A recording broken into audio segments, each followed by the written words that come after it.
Hello friends, मैं सुरेंद्र और आप देख रहे हैं पब्लिक इन्फो सेंटर। फ्रेंड्स, आज इस वीडियो में मैं डिस्कस करूंगा कि टेंडर डालने से पहले क्या क्या डॉक्यूमेंट और कैसे रेडी करें। तो टेंडर डॉक्यूमेंट के बारे में जानकारी चाहिए तो इस वीडियो को अंत तक ज़रूर देखिए ताकि आप इसके बारे में डिटेल समझ पाएँ। तो चलिए आज कुछ नया सीख लेते हैं। तो सबसे पहले आज हम लोग बात करेंगे बेसिक डॉक्यूमेंट जो कि हर टेंडर में जरूरी है, चाहे वो छोटा टेंडर हो या बड़ा टेंडर हो, चाहे करोड़ में जो भी टेंडर हो, जो सबके लिए बेसिक है, जो कि उतना डॉक्यूमेंट आपका लगेगा ही। पहले उसके बारे में हम लोग बात करेंगे, उसके बाद फिर बड़ा टेंडर में क्या क्या डॉक्यूमेंट ऐड करना पड़ता है, क्या है उसके बारे में बाद में बात करेंगे। तो चलिए सबसे पहले हम लोग देखते हैं कि बेसिक डॉक्यूमेंट क्या क्या है। तो मैंने एक फाइल बना दिया है जिसमें सारा डॉक्यूमेंट, सैंपल डॉक्यूमेंट सेव कर दिया है, एक ही पीडीएफ बनाया है। इसको मैं स्क्रॉल करके आप लोगों को दिखाऊंगा कि किस तरह से वो डॉक्यूमेंट दिखता भी है और क्या क्या चीज उसमें इंपॉर्टेंट है जो कि हम लोग को देखना चाहिए। तो सबसे पहला जो आता है वो होता है आप लोगों का contractor licence, registration certificate contractor का होता है। वो सबसे पहला चीज है और वेरी इंपॉर्टेंट चीज जो कि आपको स्कैन करके अपलोड करना होता है। तो इसमें कुछ ये गवर्नमेंट ऑफ ओडिशा से इशू किया गया है और ये कुछ इस तरह से दिखता है। मैंने सारा इसका इंपॉर्टेंट चीज लिखा हुआ मैंने हटा दिया है ड्यू टू प्राइवेसी पर्पस।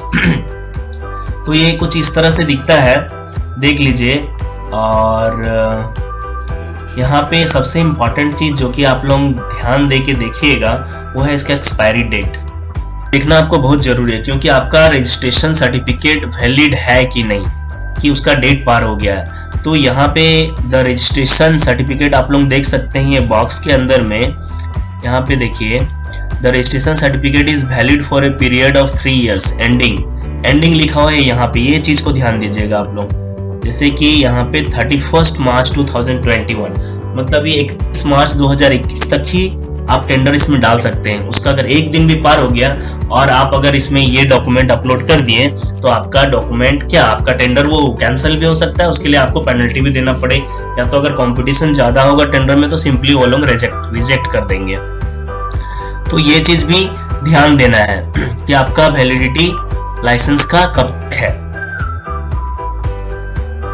उसके बाद ये क्या है, पहले पुराना फॉर्मेट्स है जो कि अभी गवर्नमेंट इशू पहले हैंड रिटन करते थे, लेकिन अभी जब से CDMS contractor database management system हुआ है तब से आजकल जो भी लाइसेंस जिनका है वो रिन्यू कर रहे हैं या तो नया बना रहे हैं, नया फॉर्मेट में रजिस्ट्रेशन कार्ड दे रहा है और वो रेकमेंड भी कर रहे हैं कि इसी सर्टिफिकेट को आप लोग अपलोड भी करिए। तो नया सर्टिफिकेट कुछ इस तरह से दिखता है, ये देख लीजिए। ये सारा डिपार्टमेंट लिखा हुआ है, रजिस्ट्रेशन सर्टिफिकेट ओडिशा स्टेट। यहाँ पे नाम मैंने हटा दिया है, यहाँ पे नाम किसी का रहता है, जो आपका नाम रहेगा वो नाम यहाँ रहेगा, फादर नेम जो भी इंडिविजुअल। तो ये कुछ इस तरह से दिखेगा और उसका भी वैलिडिटी यहाँ पर इस तरह से दिखेगा। यहाँ पे देख सकते हैं आप लोग, ये वैलिडिटी देखिए 31/3/2022, मतलब 2022 तक ये हम लोग इसमें टेंडर डाल सकते हैं। ये हो गया उसका फ्रंट पेज और ये हो गया बैक पेज। ये ऑनलाइन इशू करते हैं, डिपार्टमेंट से ही इसको इशू किया जाता है, लेकिन ये डिजिटल फॉर्मेट में है, पहले हाथ से लिख के जैसे देते हैं वैसा नहीं है। तो पहला हम लोग देखें कि वो कॉन्ट्रैक्टरी रजिस्ट्रेशन सर्टिफिकेट जो कि फर्स्ट इंपॉर्टेंट चीज है वो हो गया। नेक्स्ट में आता है हम लोग का पैन कार्ड। आपका अगर इंडिविजुअल लाइसेंस है तो आपका पैन कार्ड देंगे, अगर फार्म का है तो फार्म का पैन कार्ड देंगे। ये हो गया आपका दूसरा नंबर डॉक्यूमेंट। तीसरा में आता है GST सर्टिफिकेट। पहले वैट लगता था, अभी GST जब से हो गया तब से GST का रजिस्ट्रेशन सर्टिफिकेट आपको साथ में ऐड करना पड़ेगा। और GST सर्टिफिकेट कुछ इस तरह से दिखता है, आप लोग देख सकते हैं। और चौथा में ये जो है ये ऑप्शनल है, जैसे कि जो ST/SC कॉन्ट्रैक्टर होते हैं उनको 50% का एग्जम्पशन मिलता है EMD में, तो उन लोगों को कास्ट सर्टिफिकेट दिखाना पड़ता है। तो ये कास्ट सर्टिफिकेट उन लोगों के लिए है जो लोग ST/SC कॉन्ट्रैक्टर हैं। तो ये कास्ट सर्टिफिकेट भी आप लोग अपलोड कर देंगे एग्जम्पशन के टाइम में। उसके बाद आता है एफिडेविट। ये फॉर्मेट है आपका, हर वकील प्राय जानते हैं, वो लोग सिर्फ आप जाके वर्क नेम बता देने से वो लोग कर देते हैं। जैसे कि यहाँ पे मैंने जैसे वर्क यहाँ पर देखिए कुछ भी एक काम का पुराना एफिडेविट है, जिसको मैंने स्कैन करके सैंपल डॉक्यूमेंट बना लिया है दिखाने के लिए। ये वर्क का नेम लिखा हुआ है, ऊपर में टर्म्स एंड कंडीशन है कि जो भी मैं डॉक्यूमेंट दे रहा हूँ सारा चीज सही है और कुछ भी लीगल नहीं है, ऐसे करके यहाँ पे लिख के देना पड़ता है। क्या है, जो STC कॉन्ट्रैक्टर है तो वो उनको और एक एफिडेविट बनाना पड़ता है और उसमें मेंशन करना पड़ता है ये वाला लाइन, आप लोग देख सकते हैं ये लाइन, ये लाइन मेंशन करिएगा जरूर, that I am having a SC contractor or ST contractor, I am entitled to avail exemption of EMD 50% and also entitled 10% relaxation in the rate of the tender in the comparative statement। इसका मतलब ये है कि आपका जो भी EMD rate होगा उसमें आपको 50% का छूट मिलेगा, मतलब उतना आप कम अमाउंट पे करेंगे at the time of online payment. और दूसरी बात, अगर कोई जनरल जितना भी परसेंटेज अगर वो लोग कोट करते हैं उसमें आपको 10% का उसमें भी आपको रिलैक्सेशन मिलेगा। जैसे कि कोई कॉन्ट्रैक्टर अगर 14.99 अगर टेंडर कोट किया है बिड में और आप सिर्फ मान लीजिए 6% ही किए हैं, तब भी आप उनके साथ कॉम्पीट कर सकते हैं, मतलब लॉटरी में एक साथ बैठ सकते हैं। तो ये बेनिफिट होता है STSC कॉन्ट्रैक्टर का। तो ये हो गया आपका एफिडेविट, मतलब जो इम्पोर्टेंट डॉक्यूमेंट है जो बेसिक टेंडर के लिए, वो हो गया आपका फॉर टेंडर लेस देन और इक्वल टू 50 लाख, मतलब 50 लाख तक वो जो टेंडर होता है। ये नॉर्मल 7 जो दिख रहा है आपको, ये बस ये 7 ही डॉक्यूमेंट दरकार होता है नॉर्मली। ये पेपर कोस्ट EMD जो मैं यहाँ पे लिखा हूँ ये नॉर्मली ऑनलाइन ही जमा कर दिया जाता है, आजकल ऑनलाइन हो गया, इसीलिए मैं साइड में ऑनलाइन लिख दिया, paper cost EMD। Contractor licence मैं बता दिया कैसे दिखता है और कैसे होगा, आप जानते भी होंगे अगर कॉन्ट्रैक्टर हैं तो। GST, pan card, caste certificate for ST and SC, क्योंकि कास्ट सर्टिफिकेट जनरल के लिए कोई दरकार नहीं है, उनको पूरा देना पड़ता है, और एफिडेविट। इतना ये जो बेसिक डॉक्यूमेंट है जो कि आपको हर टेंडर में दरकार पड़ता है। अगर आप कोई बड़ा टेंडर डालने जा रहे हैं तो टेंडर का DTCN फाइल में एक चेकलिस्ट पेज होता है, उसको आप जरूर देख लें, क्योंकि उसमें टेंडर में क्या क्या मशीन, क्या क्या डॉक्यूमेंट, क्या क्या मशीनरी, टूल्स एंड प्लांट, सब कुछ क्या चाहिए डिटेल सारा उसमें चेकलिस्ट में लिखा हुआ रहता है और आप डॉक्यूमेंट भी उसी के हिसाब से तैयार करेंगे। ये चेकलिस्ट मैंने एक टेंडर का डाउनलोड किया है, मैं सैंपल दिखाने के लिए यहाँ पे रखा हूँ। ये देख सकते हैं यहाँ पे सारा चीज शुरू से लास्ट लिखा हुआ है। कोस्ट ऑफ टेंडर पेपर इतना है, EMD, उसका additional money, copy of valid registration certificate, GST registration number, PAN card, no relation, ये सारा डिटेल यहाँ पे है। तो इसको ध्यान से अच्छा से देख लेना है। और यहाँ लास्ट में देखिए ये जो list of plants and equipment है ये भी बहुत जरूरी होता है, क्योंकि आपका काम के हिसाब से आपके पास उतना टूल्स एंड मशीनरी है कि नहीं वो भी गवर्नमेंट चेक करते हैं। तो यहाँ पे सारा का लिखा हुआ है, जैसे कि कंक्रीट मिक्सचर आपके पास 2 नंबर्स मिनिमम रिक्वायरमेंट है वो काम करने के लिए, प्लेट वाइब्रेटर 2 नंबर है। तो यहाँ पर इस तरह से सारा डिटेल है, इसके हिसाब से आप डॉक्यूमेंट बनाएंगे। और हर टूल्स एंड प्लांट्स के लिए अलग एक मार्क होता है, मैं वो पेज आपको दिखा रहा हूँ। देखिए हर एक प्लांट के लिए, हर एक मशीनरी के लिए यहाँ पर मार्क लिखा हुआ है। देखिए जैसे concrete mixture 2 numbers 10 marks, plate vibrator and needle vibrator 5 marks. तो इसी तरह से सबका मार्किंग होता है और मार्क के हिसाब से पॉइंट मिलता है। यहाँ पे देखिए 100 मार्क्स का टोटल, मतलब आप सारा डॉक्यूमेंट देंगे तो आपका फुल पॉइंट मिलेगा और एक अच्छा इंप्रेशन होता है, काम मिलने का चांसेस ज्यादा होता है। तो इसी के हिसाब से हम लोग को डॉक्यूमेंट रेडी करना चाहिए कि अगर अपना है तो सीधा अपना बिल अपना स्कैन करके अपलोड कर देना है, और अगर नहीं है तो जो कॉन्ट्रैक्टर के साथ आप एग्रीमेंट करेंगे, लीज एग्रीमेंट, जिनके पास है वो मशीनरी, तो इस तरह का फॉर्मेट कुछ बनाना पड़ेगा आपको और उसमें सारा जो डॉक्यूमेंट है वो डॉक्यूमेंट का लिस्ट बनाना पड़ेगा। देख लीजिए आप लोग यहाँ पे ये लीज कम हायर एग्रीमेंट, यहाँ पे ये फॉर्मेट है, वो वकील के पास रहता है, ये इतना डिटेल में मैं नहीं जा रहा हूँ, आप लोग खुद वहाँ पे करवा लीजिएगा। और इसका मेन चीज ये है, लास्ट में ये इम्पोर्टेंट है, ये आप लोग एक बार अच्छा से देख लीजिए ये वाला, कि आपको क्या क्या चीज का एग्रीमेंट में करना है। जैसे कि ये एफिडेविट में टिपर का किया गया है तो उसका रजिस्ट्रेशन नंबर दे दिए, कितना नंबर, वो कितना नंबर ऑफ क्वांटिटी के लिए किया गया है।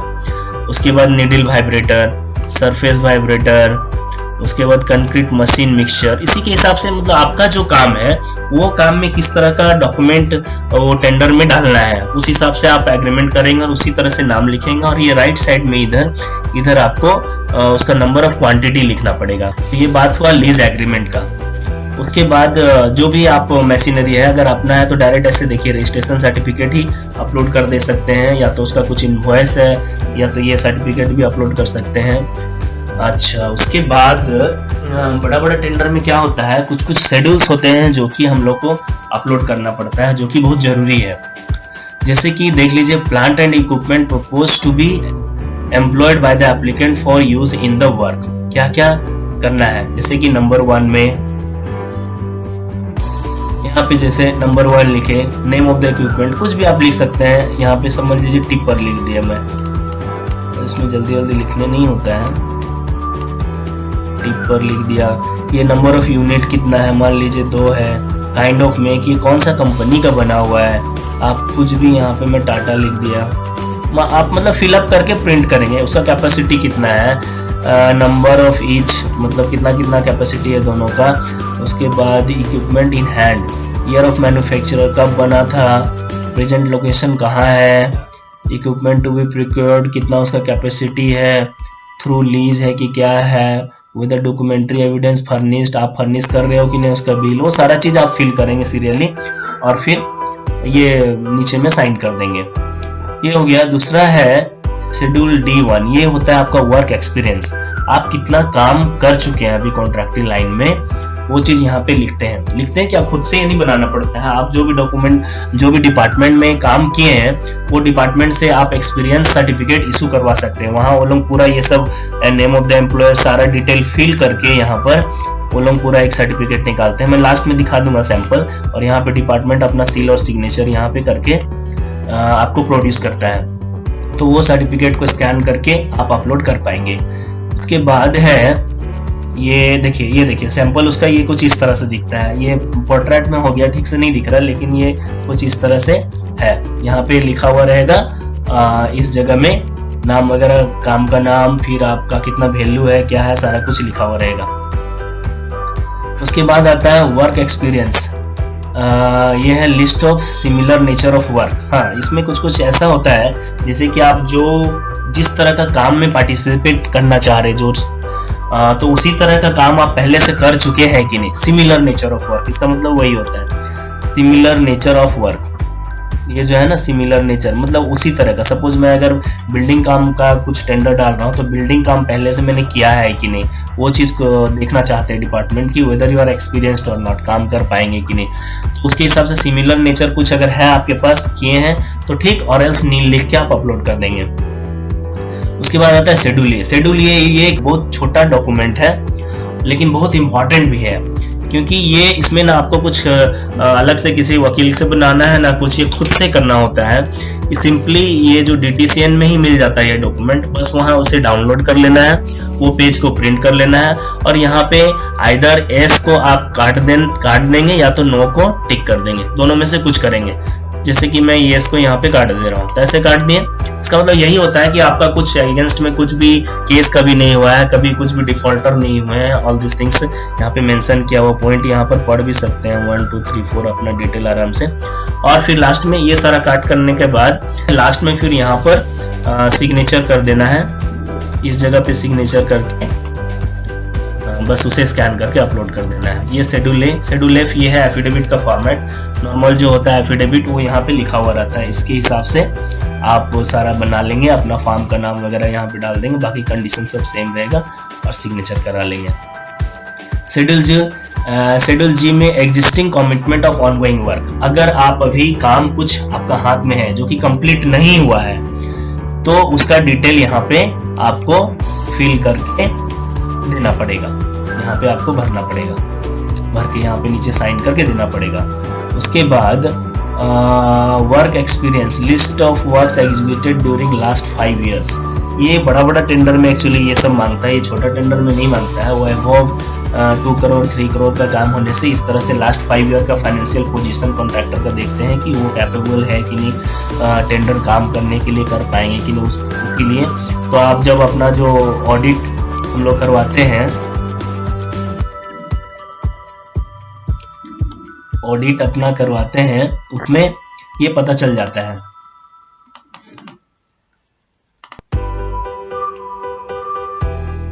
तो ऑडिट रिपोर्ट का हिसाब से आप इसे प्रेजेंट कर सकते हैं ये चीज को। उसके बाद है bidder contact information.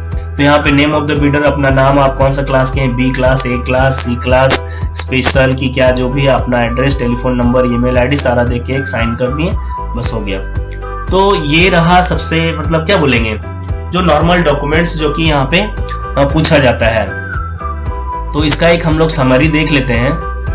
For tender above greater than 50 lakhs, यहाँ पे 1 नंबर से 7 नंबर जो कि ये वाला हुआ, जो 1 to 7 है वो यहाँ पे सेम रहेगा ये, और बाकी के बाद जो नंबर 8 से है वो यहाँ पे देख लीजिए। सीरियल नंबर 1 में क्या है, 1 to 7 सेम, नंबर 2 में इधर आ जाता है एक्सपीरियंस देना पड़ेगा, वर्क इन प्रोग्रेस, अगर हाथ में कुछ काम है वो देना पड़ेगा, उसका डिटेल, टूल्स एंड प्लांट, ये भी बहुत जरूरी है। अच्छा, इसका ए और बी पॉइंट भी मैंने बनाया है, देखते हैं ए और बी इनका क्या है। ए में लिखा हुआ है, देख सकते हैं आप लोग, फर्स्ट में है if tools and plant are owned then upload copy of invoice. ठीक है, वो तो मैं बता दिया कि जब टूल्स एंड प्लांट अपना है तो सीधा उसका इनवॉइस अपलोड कर देना है, और दूसरा में अगर आपका नहीं है तो आप जिससे एग्रीमेंट कराएंगे, लीज एग्रीमेंट, वो कॉपी और उसका इनवॉइस बिल, वो दोनों देना पड़ेगा। उसके बाद नंबर 5 में है शेड्यूल्स। शेड्यूल्स जो मैं फॉर्मेट 1-2 आप लोगों को दिखाया है उसके हिसाब से ये शेड्यूल्स, ये देखिए शेड्यूल्स लाइक EF जो कि जरूरी है, ई जो है वो बहुत ही जरूरी शेड्यूल है। और एज पर DTCN, अगर DTCN में और कुछ अगर मांगा गया है तो आप उसको भी दे सकते हैं। और नंबर 6 में है बिड कैपेसिटी। ये बिड कैपेसिटी भी बहुत जरूरी है, लेकिन ये अबव 3 करोड़, अगर 3 करोड़ से ज्यादा का अगर काम है तो आपको ये कैपेसिटी, बिड कैपेसिटी कैलकुलेट करके देना पड़ता है। इसमें क्या है कि आप लास्ट 5 साल में कौन सा ईयर में सबसे अच्छा काम किए हैं, और कुछ इसका कैलकुलेशन है जो कि आप कर लेंगे। DTCN में मेंशन किया जाता है कैसे करना है। अच्छा, और एक चीज इसमें यहाँ पे देख लीजिए, नोट में मैं लिख गया हूँ, these are the general documents required to upload for different types of tender. If something else has been asked in DTCN, then you have to upload accordingly. ये मैं नॉर्मली जितना देखता हूँ टेंडर सब फाइल करने के टाइम में normally इसी तरह का डॉक्यूमेंट अपलोड करना पड़ता है और टेंडर सक्सेस भी होता है, तो उसी के हिसाब से मैं एक लिस्ट बना दिया था। लेकिन इसके अलावा आपका DTCN में अगर कुछ और भी मेंशन किया गया है तो उसके हिसाब से भी आप अपलोड करेंगे, क्योंकि टाइम टू टाइम गवर्नमेंट अपना नियम चेंज करते रहते हैं। ये DTCN का मतलब है डिटेल टेंडर कॉल नोटिस। इसका बाद उसके बाद ये डॉक्यूमेंट का बात तो हो गया, उसके बाद होता है BOQ, क्योंकि डॉक्यूमेंट और BOQ दोनों ही बहुत ही इंपॉर्टेंट है। BOQ में जो आप रेट बिड करेंगे, कितना रेट को आपको कोट करना है, तो ये BOQ में एक सैंपल डाउनलोड करके रखा हूँ। ये BOQ को जस्ट आपको ओपन करना है। ओपन होने के बाद ये डायरेक्ट स्क्रीन में नहीं आता, आप लोग ध्यान से देख लीजिए इसको खोलना कैसे है, क्योंकि यहाँ पे एक सिक्योरिटी वार्निंग आएगा। ये देखिए यहाँ पे देखिए एनेबल कंटेंट लिखा हुआ है, एनेबल कंटेंट। तो इसमें क्या होता है, तो आप इसको एनेबल नहीं करेंगे आपका स्टार्ट नहीं होगा। देखिए मैं इसको एनेबल करूंगा और सारा स्क्रीन में आ जाएगा। देखिए BOQ आ गया। तो यहाँ पे ये जो बिडर नेम लिखा हुआ है, इस जगह में कॉन्ट्रैक्टर का नाम, इस नाम से रजिस्ट्रेशन है वो यहाँ पे फिल करना पड़ता है। जैसे कि मैं यहाँ पे फिल कर दे रहा हूँ ABC लिमिटेड, मैं अपना चैनल का नाम लिख देता हूँ, public info centre, please subscribe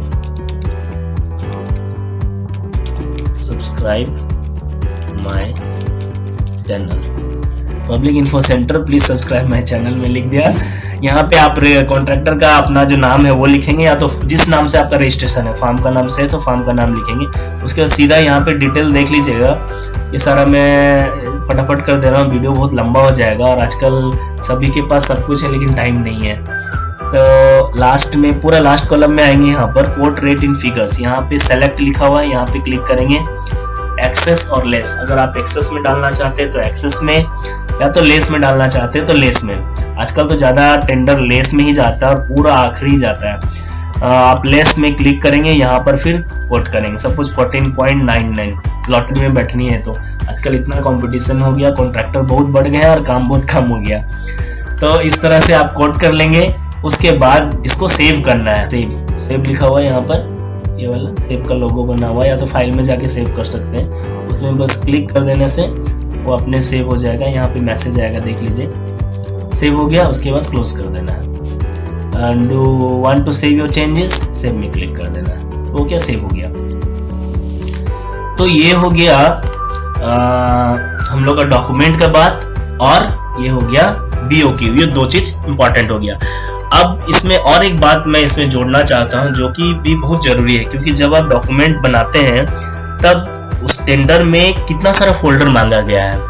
क्योंकि आजकल का टेंडर में नॉर्मली VAT, आपका GST, पैन, लाइसेंस एक फाइल बनाना बोलते हैं। उसके बाद एफिडेविट के लिए एक, फिर अदर डॉक्यूमेंट मशीनरी के लिए एक। तो अगर आप सब एक PDF में बना दिए हैं तो जब आप फिल करेंगे, जब फिल करने के टाइम आएगा तब आप अपलोड नहीं कर पाइएगा, क्योंकि वहां पर अलग अलग सेपरेट करके मांगते हैं। तो उस हिसाब से आप कैसे जानेंगे कि इस किस टेंडर में कितना सारा फाइल बनाना है। तो उसके लिए मैंने एक स्क्रीनशॉट की है।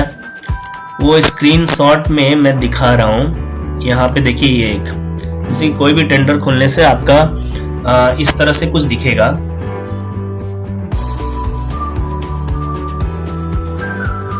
ये देखिए, यहाँ पर पहला सैंपल है जो कि ये वाला में आप लोग देख पाएंगे।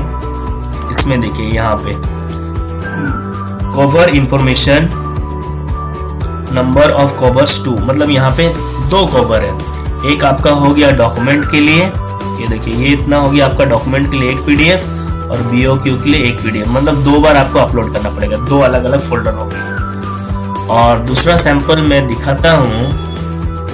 दूसरा कुछ इस तरह से है। देखिए यहाँ पे आपको 2 फाइल, नंबर ऑफ कवर एक ही है। यहाँ पे आप ध्यान देंगे तो ये जब वेबसाइट खोलेंगे तब आपको ये वाला दिख जाएगी यहाँ पर। तो टेंडर का डिटेल में जाने से ही ये दिखता है। तो देखिए यहाँ पे नंबर ऑफ कवर 1, मतलब एक ही बार में सारा डॉक्यूमेंट अपलोड होगा। लेकिन उसमें आपका देखिए RC, मतलब registration certificate, PAN, GST, affidavit and other document as per DTCS, ये हो गया एक फाइल, एक PDF है। उसके बाद other documents as per DTCN, उसके अलावा अगर कुछ है एक्सपीरियंस वगैरह की कुछ भी हो तो ये दूसरा डॉक्यूमेंट। 2 PDF फाइल बन गया, और एक आपका BOQ तो सब में कॉमन है, आपका रहेगा ही। तो यहाँ से इस तरह से देख के किसी में 2 फाइल बनाना पड़ता है, किसी में 3 बनाना पड़ता है। उसी तरह से बनाइएगा। जैसे इसमें और कुछ छोटा टेंडर्स जो कि म्युनिसिपैलिटी टेंडर्स होते हैं, उसमें क्या होता है, उसमें देखिए 2 ही, एक DTCN लिखा हुआ, एक PDF, मतलब इसमें सारा डॉक्यूमेंट जितना स्कैन करेंगे सब एक फाइल बनेगा, और एक फाइल आपका हो जाएगा BOQ। तो इसमें आसान होता है। तो आप कोई प्रॉब्लम नहीं है। आप उसको डायरेक्ट यहाँ पे पहले देख लेंगे। वो जो कि टेंडर का डिटेल में जैसे जाएंगे, ये पेज पहला ओपन होता है, इसी में आपको सारा दिख जाएगा कि वो कितना फाइल आपको बनाना है। तो इससे क्या होगा कि आप अकॉर्डिंगली रेडी रहेंगे और उसी तरह से बना लेंगे और अपलोड भी लेंगे। आई होप कि यह वीडियो आपको पसंद आया होगा। आप समझ गए होंगे कि किस तरह से टेंडर डॉक्यूमेंट रेडी करना है, और जान भी गए होंगे कि क्या क्या डॉक्यूमेंट लगता है किस तरह का टेंडर में। So friends, thank you so much. Bye bye, see you in the next video.